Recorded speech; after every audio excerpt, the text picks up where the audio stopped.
We will start this demonstration by installing the CentOS operating system. It is important to insert the DVD into the DVD drive and reboot the computer. Once this is done, the operating system will display this screen, and you will be asked to choose between a graphical mode installation and a text mode installation. For this demonstration, we are going to use a graphical mode installation. So we are going to press the enter key to proceed with the graphical mode installation. The operating system will proceed to load the necessary setup files that are going to be needed.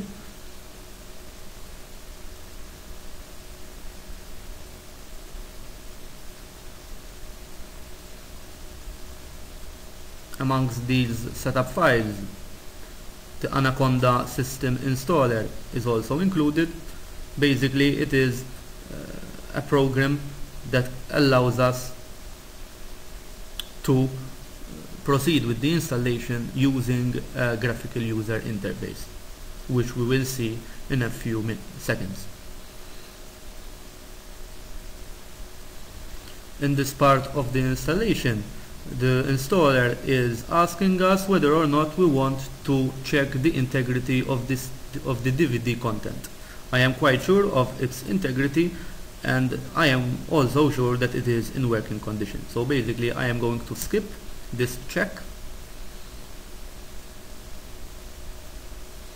Anaconda will now come into play, and also the installation is configuring the hardware needed, basically the video card that will be used for the remaining installation steps.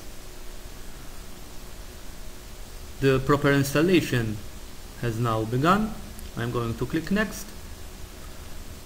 This is of course the choice of the language that we are going to use for our operating system, English. Over here we are going to choose the type of keyboard. In our case it is United Kingdom. Maybe you have another type of keyboard, so you would choose a different setting.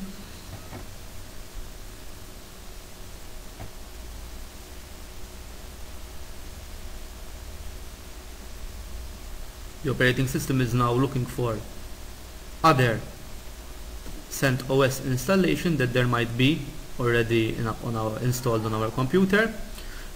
Now I am going to choose how I am going to install the operating system, the CentOS. I have different kind of options. The first one is remove all partitions on selected drives and create default layout. This option will remove every operating system that there is currently installed on the computer and overwrite it with the CentOS installation, with the current installation. If I want to remove just other Linux operating systems and overwrite the old Linux installations with the new CentOS installation, I have to choose the second option.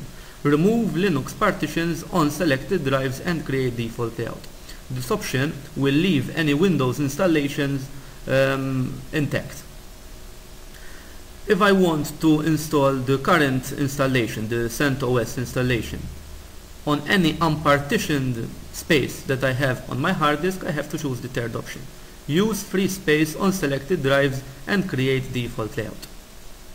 This will leave other installations, Windows or Linux, intact, and it will add to the current operating systems. It will add the CentOS installation.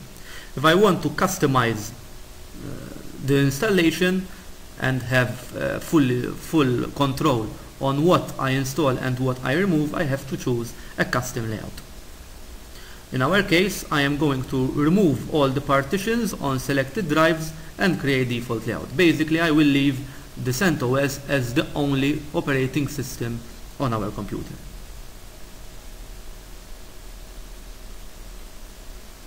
I am quite sure of what I am doing, so basically I am going to click yes.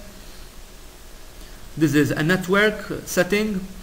I will not go into customizing these settings at this point. We will go back to these options at a later stage.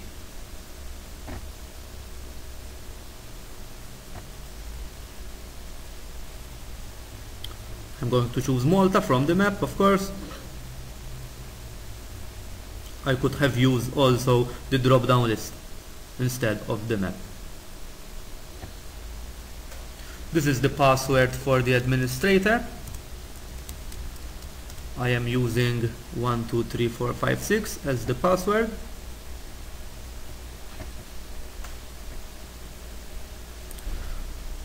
The installer is now asking me what programs I want to install, what utilities I want to add to our CentOS installation. I am going to leave the GNOME application, which is basically a graphical user interface. The other graphical user interface I could have chosen is the KDE. It is important to choose at least one graphical user interface between GNOME or KDE. I can customize each application by clicking Customize Now, and it will allow me to customize the installation of individual applications in the next screen. However, I am not going to go into that level of detail. I will just customize if need be at a later stage.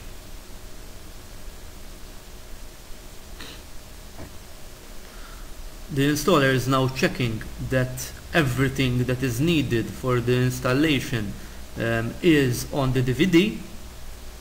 If there are any parts of the installation that are not currently within the DVD, it can connect to the internet and download the necessary components. This is the last screen before the actual installation starts. I am going to click Next. After the installation is complete, I am presented with the final screen, which is asking me to reboot the system. That will finalize the installation.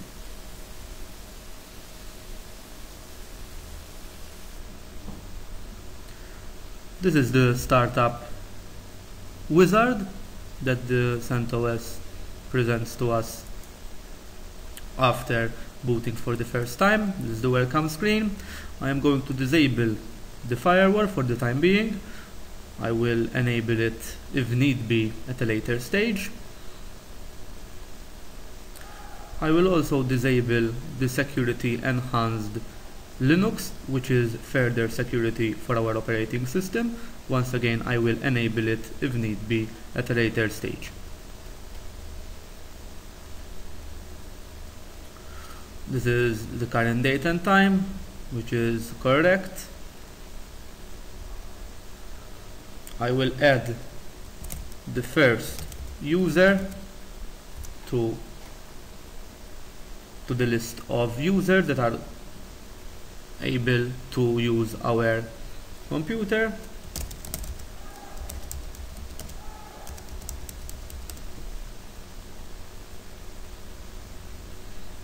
This is configuration of the sound card. Basically, one is able to choose the default volume and also choose between the sound devices that are installed that are found on the computer. We do not need any additional CDs, and therefore we'll click Finish, and it will reboot again for the second time, this time finalizing the settings that we have chosen during the wizard stage. After rebooting for the second time, the user will be asked to enter his username and password. Given valid credentials, the operating system will run and the graphical user interface, the GNOME graphical user interface, will appear